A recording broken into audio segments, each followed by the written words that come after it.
Hello Team DEC, this is Sean Mahar, your Chief of Staff. I know there are a lot of questions about returning to the office locations around the state, and we wanted to put together this little video for you about some of the safety protocols that are in place and some of the steps that you can take to help maintain a safe working environment. So before we go in the building today, and I'm going to take you on a little tour, here are some of the things we're going to cover. First, we're going to go over screening. We're going to go over hand hygiene, we're going to go over face masks, and we're going to go moving throughout the building. When it comes to screening, all employees must self-screen before they come into the building, or they must screen inside the building within 1 hour of being inside the building. Self-screening involves taking your temperature and filling out a questionnaire and submitting it online. There'll be specific steps and instructions for you to follow on how to self-screen at home, and then if not, and you need to self-screen in the building, there'll be specific steps and stations in which you can take your temperature and fill out the forms that need to be filled out. Again, there'll be specific instructions for you to follow, but screening is going to be important and it's a requirement before entering the building. Next is face masks, and you can see I've got mine on. All employees are going to be provided 2 of these cloth reusable washable face masks. They are washable up to 15 times. Each employee is going to get 2. If you forget your reusable face masks, we will have surgical masks available as well. It's important though, on your first day back into the building, please bring and wear your own mask coming into the building before we give you yours. When you get in here, your supervisors and program staff will provide you with your face mask to use. It's critical. As soon as you leave your car, as soon as you walk throughout the parking garages or from Water Street or from wherever you park at your regional office, wear your face mask as you're walking through the building and in all public spaces. So we'll talk a little bit more about that as we take our little tour here, and then we'll talk about hand hygiene in a second. But right now I want to take you on a little walk into the building so you know what to do. And when it comes to hand hygiene, what I like to do is always pay attention as I'm walking into the building to which hands I'm using for which things. So when it comes to doorways, I use my left hand, which is my non-dominant hand, open the door. Come on in, Colin. Left hand again. And here we are in 625 Broadway, entering the building here. Show my ID to Simone. Simone, nice to see you. Again, use my left hand for the doors, right hand for that. Now, there's a lot of safety information all throughout this building that you'll see, and we'll see a lot of it. Reinforcing the social distancing requirements, reinforcing the PPE that you have to wear, and also providing recommendations and guidance on how to use elevators. So we're going to go up to the 14th floor next and just show you how I enter the building. But before I do anything, I came in, I touched doorknobs. The first thing I want to do is come over and get some hand sanitizer.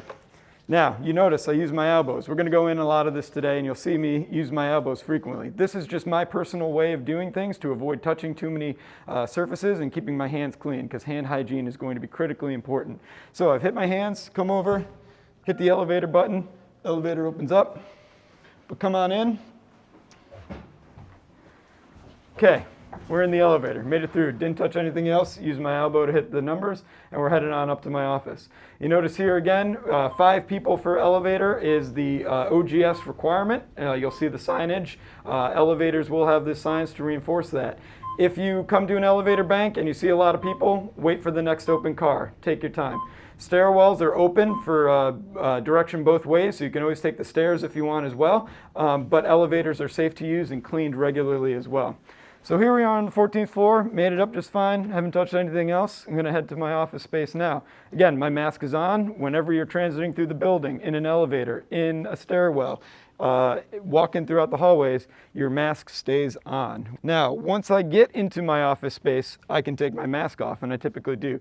Before I do that, even though I clean my hands with hand sanitizer before I got on the elevator, what I like to do before I take my mask off, give a quick skirt of some New York Clean here, rub my hands, I can take my mask off. I'm in my office, I'm comfortable and safe.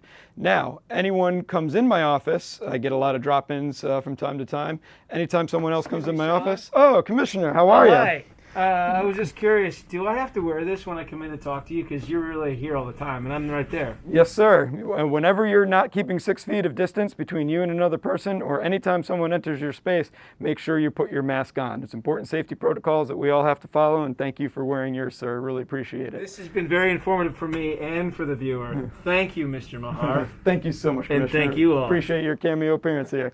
So, Hand sanitizer. Everyone can get a little bottle that they keep on their desk. Again, before I took my mask off, just squirted my hands, took my mask off, put it back on when someone else comes in my office.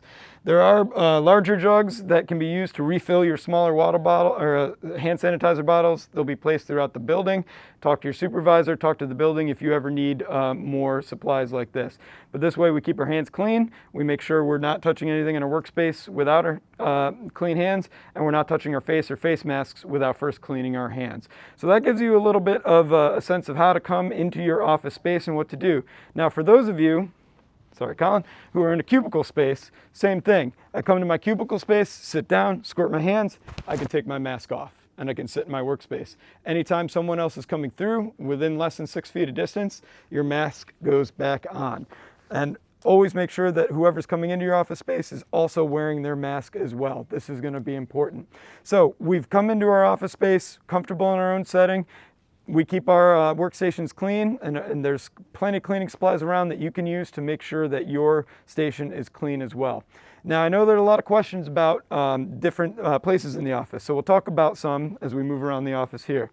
So first, conference rooms. Here behind me is the commissioner's conference room. Now, some of these rooms are going to be, we're going to remove some of the chairs to reduce the number of people that we can have in one room at any time. We need to make sure that we're maintaining our social distance and keeping our density numbers low in conference areas.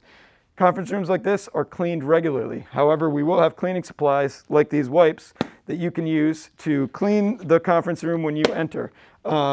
Before you use it. And then once you leave, you can clean it after as well. These wipes will be provided to all staff. It's going to be important to clean frequently touched surfaces, all light switches, doorknobs, phones. Wipe down everything that you may have touched or you may touch as you're walking throughout the office.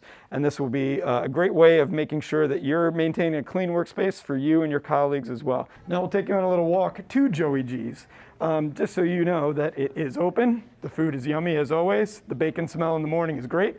And there are specific steps that you have to follow as you're coming into Joey G's here. So I'm not going to buy anything because I did eat lunch just a minute ago. But to give you a sense, you can see their messaging board is here with all the various steps that you need to take in order to maintain a safe environment while you're here and keep our density low.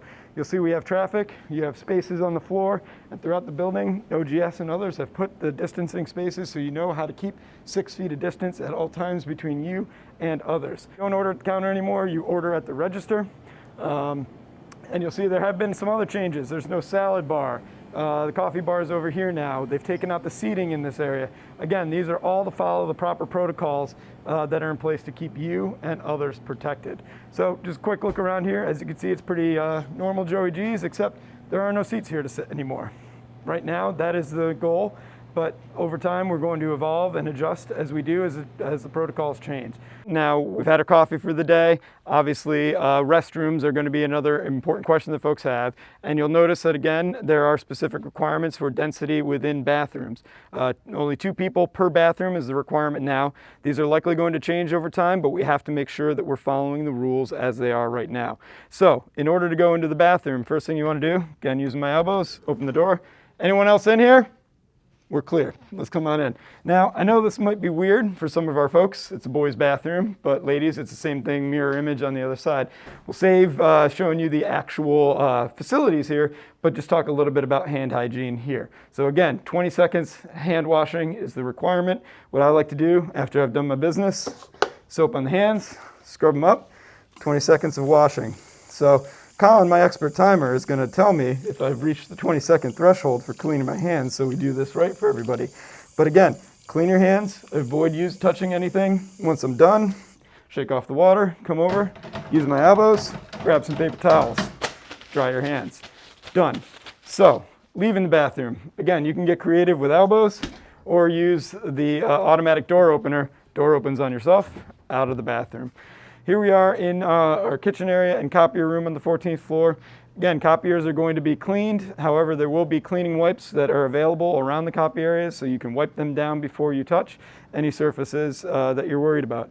Again, New York State Clean will be provided. This is a great way for you to refill your bottles if you need, or just use it as you're using the copier area as well. So again, this area is clean. You can do your part by also cleaning after you use them.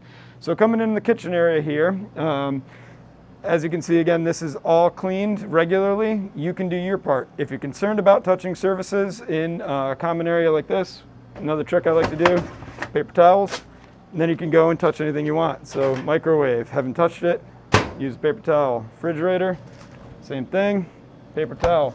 When you're done, always, we are sustainable here at DEC, so make sure you compost your paper towels after you use. Team DEC, thanks for taking this little tour around the building with me. I hope it provides some good information for you to feel confident coming in this building. Again, we've created a safe working environment. We're going to maintain cleaning protocols. There's signage throughout the building that reinforces all the messages that I used today and all the steps that you can take to help us make sure that we're creating a safe working environment. So thanks for taking this little trip with me today. Again, if you have any questions, your supervisors, division directors, regional directors are available, and so are we up here. Any questions you have, don't hesitate to ask. Again, our goal here is to create a safe working environment for you and your colleagues, and we're going to make sure that we do that effectively. So thanks for taking this tour, and look forward to seeing many of you back soon.